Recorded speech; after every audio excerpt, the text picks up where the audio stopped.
আমাদের উত্তরবঙ্গের মানুষের একটাই প্রাণের দাবি, পালাশী হতে বাহাদুরাবাদ পর্যন্ত আমাদের দ্বিতীয় যমুনা সেতু চাই।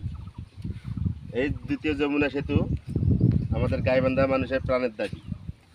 মাননীয় প্রধানমন্ত্রী তারেক রহমানের কাছে একটাই আবেদন করব, আমাদের এই গাইবান্ধা পালাশী ঘাট থেকে বাহাদুরাবাদ পর্যন্ত সেতুটি হলে মানুষের, গাইবান্ধা এলাকার মানুষের অনেক উন্নতি হবে। তোমরা কি বলো? বালাসী হতে বাহাদুরাবাদ পর্যন্ত সেতু কি দরকার আছে কি নাই? তাহলে তোমরা মাননীয় প্রধানমন্ত্রী তারেক রহমানের কাছে বলো কি চাই? সেতু চাই, সেতু চাই। কোন জায়গা থেকে? বালাসী থেকে বাহাদুরাবাদ পর্যন্ত দ্বিতীয় যমুনা সেতু আমরা চাই। সেতু চাই, সেতু চাই, সেতু চাই, সেতু চাই, সেতু চাই, সেতু চাই। আসসালামু আলাইকুম।